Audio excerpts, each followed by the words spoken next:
This is the Bartholomew Town Podcast. What's going on, everybody? Welcome into another episode of Bartholomew Town. I'm Bill Bartholomew. Always a pleasure to spend some time with you here on the podcast. And obviously a lot going on this week. I mean, first of all, the Tiara Mack story that has become an international deal.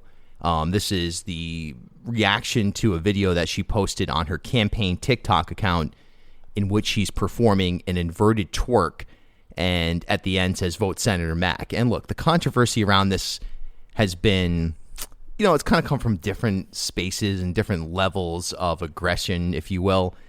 And, I get some of it. I even said a couple of times on air as I filled in on WPRO this week that, I personally wouldn't do that if I was an elected official. But norms of decorum, standards, so on and so forth are shifting so rapidly right now. And for the senator to post that video, it may actually galvanize people who are otherwise totally disinterested in the political process here and get them engaged. And I think some of the reaction has just been so mean-spirited and, based on fear, and people just don't like to see somebody who is, quite frankly, a queer black woman having the type of position of power that she does inside the General Assembly. And I think that's a lot to do with it, because a lot of the same people that are bashing her for performing this maneuver on TikTok, and I admit, again, it's on her campaign account. It does change the dynamics of the conversation because it's on her campaign account. And if you haven't seen it, I don't know if you've missed this, just look on Twitter or just Google Tiara Mack twerk and you'll find it. But a lot of the same people who are pushing back on this are the same people who have been pushing back on her and others for a couple of years now. You know what I mean? It's like just piling on. And it's less so a conversation about, hey, is this a professional, quote unquote, thing to do? Is this the right way for an elected or public figure to behave? And I would argue that, there's obviously First Amendment issues at hand with this. You can do whatever you want in terms of free speech, in terms of performance. And I'll go all the way to the wall with defending the First Amendment. But strategically, I think there's also people are missing the fact that, people look at Senator Mack in certain age groups and certain demographics, and they say, wow, this is a politician that I identify with. You may not. You may look at that and say, yeah, I specifically don't identify with this. But she has a base, and I think she is preparing for and will have a long political career. At the same time, as I've said, with respect to Senator Mack, it's going to come down to the Democratic primary. Does Joe Almeida beat Senator Mack in the Senate District 6 primary this September? And if he does, can you specifically point to this video or other mechanics that Senator Mack has deployed? Maybe, maybe not. But what we do know is that she overwhelmingly defeated longtime Senator Harold Metz in 2020, running on ideologies that were not obfuscated in any way, shape, or form. In other words, her district supports what she brings to the table and the types of policies she's putting forth. So you can hear a conversation that I had with Senator Mack. It was kind of an exclusive. I don't want to get into that nonsense of billing. Hey, we did this. This other person didn't do that. But I did have Senator Mack on air yesterday as I filled in for Dan York on the WPRO afternoon show that I produce every day. I'll also be filling in next week from 3 to 6 on the radio. But you can find my conversation with Senator Mack at 997wpro.com/podcast, or I tweeted it out at Bill Bartholomew. And I'm just going to kind of let it be at this point. You know what I mean? Obviously, I'm talking about it now here in the open of this show today, but it is what it is. And people are character assassinating Senator Mack over a dance maneuver, essentially, or a maneuver, an athletic maneuver or performance maneuver that she posted on TikTok. I'll say it again, it was on her campaign account, so it's different than if it was on her personal account. But maybe that's the idea. And some people are either missing it, or maybe you agree with those who are saying, hey, look, this is unprofessional, this isn't what I would expect out of a leader. And we've heard mixed reaction, and some of it's sober, and some of it valid criticism. And I think the senator understands that, because in our conversation yesterday on the radio, she told me that she does have, when I asked her about it, she does have some empathy for those who are saying, hey, this isn't what I want out of an elected official.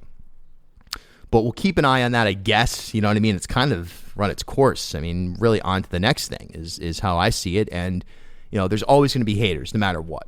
There's always going to be haters. There's always going to be people who buy into what you do that previously had no interest in you or politics or Rhode Island politics or anything of that sort. And that's going to be the thing that I think really, come September, we'll look back on this and say, hey, that really motivated people to get behind Senator Mack, or it really turned off people that were previously behind her on a policy standpoint or even a personal standpoint, but they thought that went too far. But, my take has been, I wouldn't do it if I was an elected official. I still try to put on a suit when I go to the State House. I still am kind of in that old guard type of mentality on these types of things. But obviously, I mean, just by my nature, the standard operating protocol of, Rhode Island politics or media in general or whatever it is, I'm coming out of left field here. So I completely understand what Senator Mack is doing in that video. Coming up next week, I'll be at the Pump House in South County over in Peacedale, a beautiful place, great stage. They're going to do an outdoor concert that I'll be performing at, and I'll be there talking and stuff as well. That's on Friday, the 15th of July. Doors at 6 p.m., show at 7 p.m. That's the Pump House right there in the heart of South County in Peacedale. It'll be an outdoor show, and I hope to see you there. For today, I welcome in Harrison Tuttle of the Black Lives Matter Political Action Committee here in Rhode Island for what is frankly a discussion on Leo Bohr, the Law Enforcement Officers' Bill of Rights, which has remained in effect because of inaction inside the General Assembly, even though the police chiefs in the state and the general public, I would imagine, as a whole, I don't think I've actually seen specific polling data on this, but anecdotally, people want to see police accountability.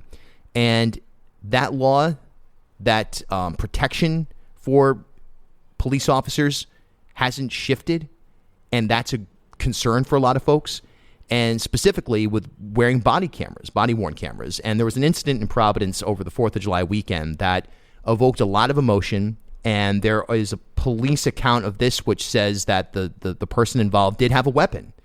And if that's the case, if they're carrying a knife, there's going to be more extreme use of force for the officers to defend themselves and take somebody who is in possession of a weapon into custody.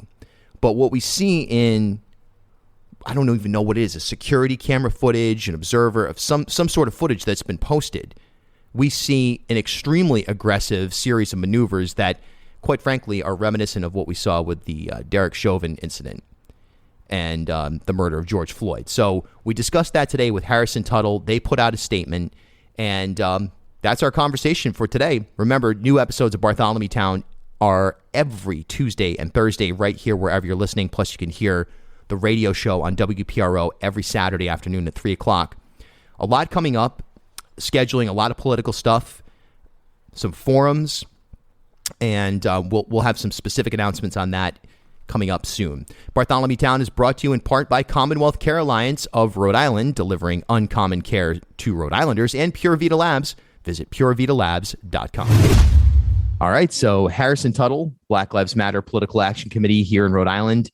Welcome back to the show. I mean, this incident that we've seen play out on video involving the Providence Police is at minimum disturbing and upsetting, and it seems to be an open violation of police policy anyway. And this is regarding the arrest of Providence resident Armando Rivas, and this took place, I believe it was on the 4th of July. It took place at least over the weekend. So you've put out a statement.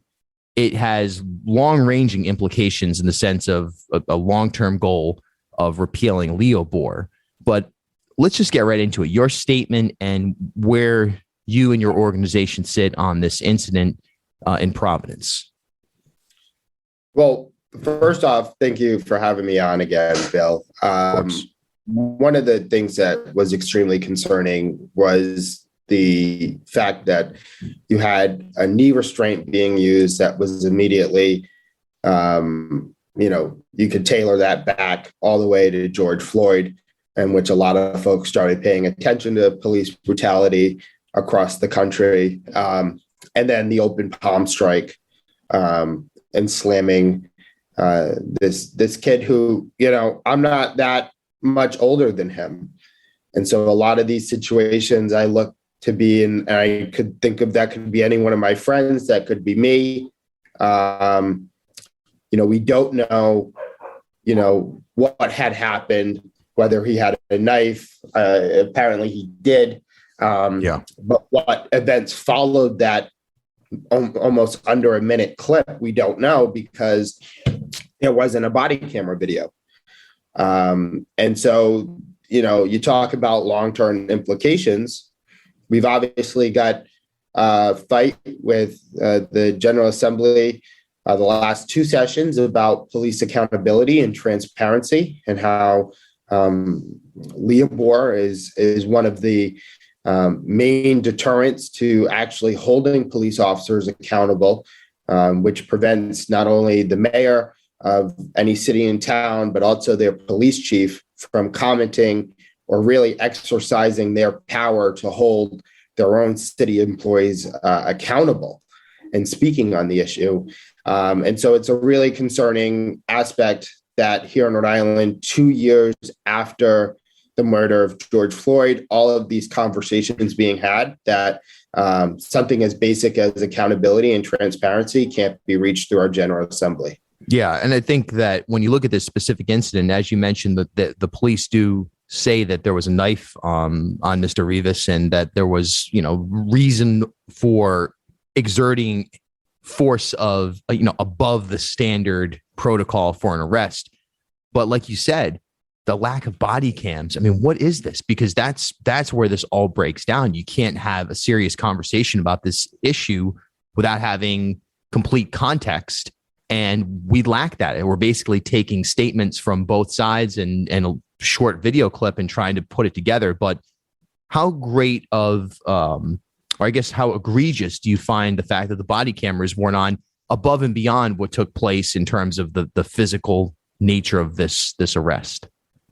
Well, look, this is a bill that was passed last year that would allocate millions of dollars over the next course of the decade to make sure that our police statewide, if they want to, each department is provided with a body camera, right? So we've got one officer who didn't have his body camera on, and then we had one officer who wasn't even issued one.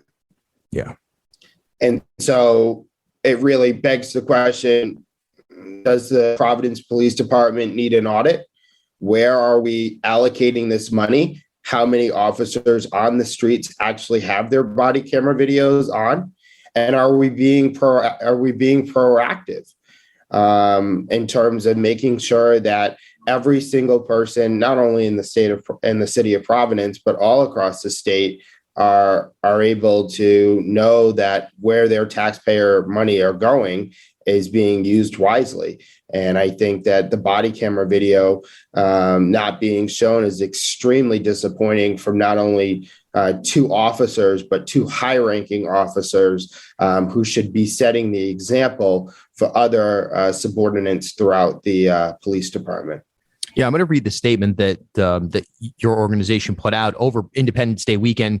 Providence Captain Steve Giancarlo and Lieutenant Matthew Jeanette of the Providence Police Department are seen on video using excessive force against 21-year-old Providence resident Armando Rivas. During an arrest, they violently wrestled Rivas to the ground, forcibly restraining him, and at one point slamming his head into the pavement. Rivas was already in handcuffs and was not visibly resisting his arrest. In addition, Captain Giancarlo can be seen on video using the same fatal knee restraint used by Derek Chauvin in the murder of George Floyd. WPRI Target 12 News reports that both Captain Giancarlo and Lieutenant Jeanette were in direct violation of the Providence police policies by being in uniform without their body-worn camera on and engaged. Despite their actions being brought to light, the two officers remain on duty. So, again, the body camera issue is it's almost like you have to separate the violence of what we saw in the arrest, which, again, we don't know what's going on there. Maybe there was additional weapons. Maybe they feared that. I mean, that doesn't necessarily even come close to excusing using the knee restraint or anything like that. But that's one issue. But the body camera is, I think, the issue that's really going to carry the water on this for a long time. So, I think of the state police where there was the encounter a couple of weeks ago at the State House where you had, a member of the Freedom Fighters was punched in the face. And then obviously the internationally viral story about then candidate John Lugo punching essentially his political opponent, Jen Rourke, in the face. There's no body camera footage there. The state police seem to be separated from this as well.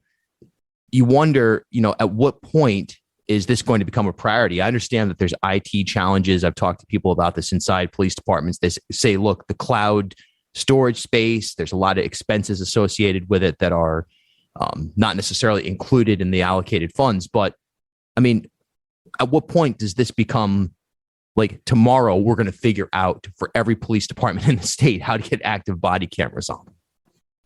It's a great point, Bill. And I think I was talking to another individual in our community and kind of separate from the body camera point, how we see rises of, unfortunately, crime during the summer, but we also see rising levels of police brutality.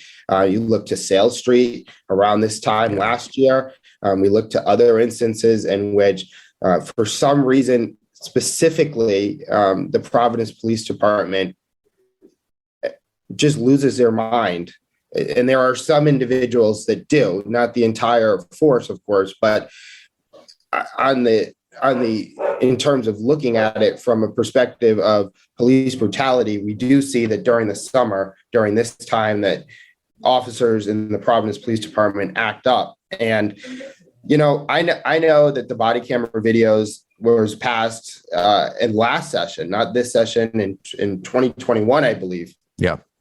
So we're going on almost a year and a half, at least, in which we shouldn't have instances like this, right? And I think a lot of folks in the community look towards body camera videos because of the fact of you have instances like this in which, historically speaking, throughout the country, we have seen acts of police violence against, specifically minority groups of people. You look to Rodney King and other instances in which if it wasn't caught on camera, it wouldn't have gotten the light and the attention that it deserves.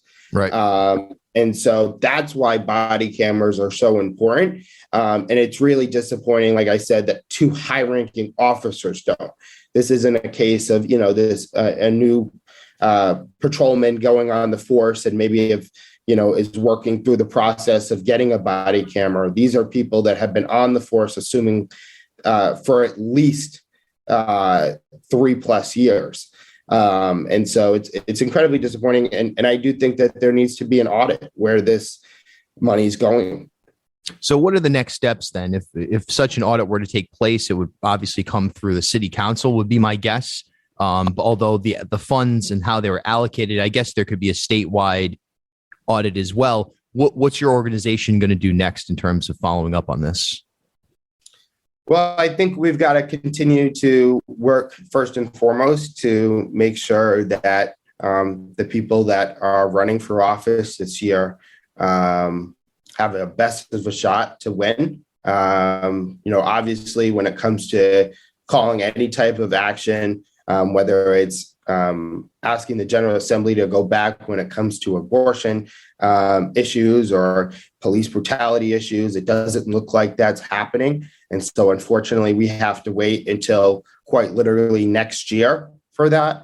And so the issues that are on the table, in my opinion, can't wait. And that speaks to a larger issue of our General Assembly being part-time. But I think that it's really important that every listener here is engaged in the midterms and actually looks at who their candidates are for General Assembly, for school boards, for city councils, because maybe it's not an issue of police brutality. Maybe it's things like education or housing. But all of these issues are critically important, and issues of police brutality and accountability are just one of them, in which if we don't have people in the General Assembly that understand these issues, they're not going to change. Right. And it's interesting because with Leobor, it's something that the police chiefs are, they're behind this 100%. And I mean, look, I'm not going to say who. I've talked to police chiefs off record that have said, look, there have been specific issues that have gotten out of control in terms of the reaction from the community, maybe not actually out of control, but have gotten to the point where it could have been quashed if Leobor weren't there, that at least the department could speak out and say, hey, we condemn this. We don't condone it. Here's the action that we're taking, whether it's termination, suspension, additional training, whatever it is based on the situation. But they can't because their hands are tied by Leobor. So you've got this situation where it's really union versus it's like one of those odd where the tables kind of turn on who traditionally supports what, where the union is overpowering probably not only the department and the municipality, or in some cases the state, but the will of the people, it would seem. I mean, I haven't seen polling on this, but my guess is that if you asked a person, not even using the word or term, the acronym, I should say, Leobor, but said, hey, are you in favor of police officers or police departments being able to punish or address officers who have violated their code of conduct? Yes or no? I'm sure most people would say yes. Yeah, it's an issue in which you really see comes to light with viral videos, whether it's my friend Jennifer Rourke being punched in the face, or this specific incidents where you see that people who are not really focused on the really fine details of policy really scratch their head of why this person is on paid leave, or other situations in which the police chief and the mayor cannot comment on a situation. And what it does is it's counterproductive to building trust, right? Because the public feels like they're, legally they're hiding stuff, right? They're figuratively hiding information from the public. And it's a case in which, look, I think it's gotten really politicized. I think, unfortunately, accountability and transparency are things that anytime we're dealing with elected officials or people in positions of power, we're always going to have that pull. But, my response to the unions, the police unions, would be, if you're not doing anything wrong, then why do you need Leobor? Right? Yeah. If we look at 35 other states in the country that operate without it, and our remaining New England states don't have it, of course. And so this only helps officers that tarnish the name of the police department, no matter what city or town you're in. And so we shouldn't want to have off-duty police officers punch women in the face. We shouldn't want people in high-ranking positions of police departments not having their body cameras on and providing an open palm strike and slamming a kid's head on the pavement. Those are things that I feel like across the board, if you ask any officer, they would say that they don't want that to happen. But for some reason, we've got people in positions of power within the unions that don't want to hold these bad apples accountable. Yeah. I mean, I just think of the statement that the Providence Fraternal Order of Police put out last week, defending John Lugo and his situation. It's like, how could you ever expect that guy to go back on the force? I mean, are you serious? I mean, no matter what circumstances, took place or whatever sidebar they want to throw out there. I mean, you've got an off-duty officer punching a woman in the face. That's disqualifying. I don't know why the union would try to get involved in that. It almost seems like it discredits the union itself and its membership. And then we have this situation in Newport, which is unfolding where, another violent arrest, and, they're trying to sort that one out. I know there were the kids were in court yesterday. They've got former member of the General Assembly, Chris Malaya, representing them, at least one of the kids involved in that. But I mean, another violent arrest, and there's not really there's no body cam footage. And I think they're on some kind of party bus. Who knows what happened there? Maybe these kids were like complete jerks, but they still shouldn't have been tossed into a light post and slammed into the pavement. Yeah, it's really confusing that, look, we've got a situation in which, like I said, over the summer, for some reason, we see a rising level. Maybe it's heat, maybe it's, I don't know. But we look towards accountability when things go wrong, just like any other profession. And this is the only profession in which, very much like our political spectrum right now, is defended no matter what, no matter if it's backed up by data, no matter if it's something that on the outside of someone not in politics is, blatantly wrong. We've politicized accountability and transparency to where we've taken sides on who gets to be actually held accountable. It's incredibly disappointing because, look, we're in a situation in which at any moment, political people that are holding office can make national news. Yeah. And then we see a case in which officers are committing heinous acts, and that's not making national news. So no matter where you fall on Senator Tiara Mack's video on the beach, I really do believe that the topic at hand this week should be why our officers and why our taxpayer dollars aren't going to actually ensuring public safety all throughout the state for everyone, whether it's in Newport with these looks like young white males or someone in Providence who's a person of color.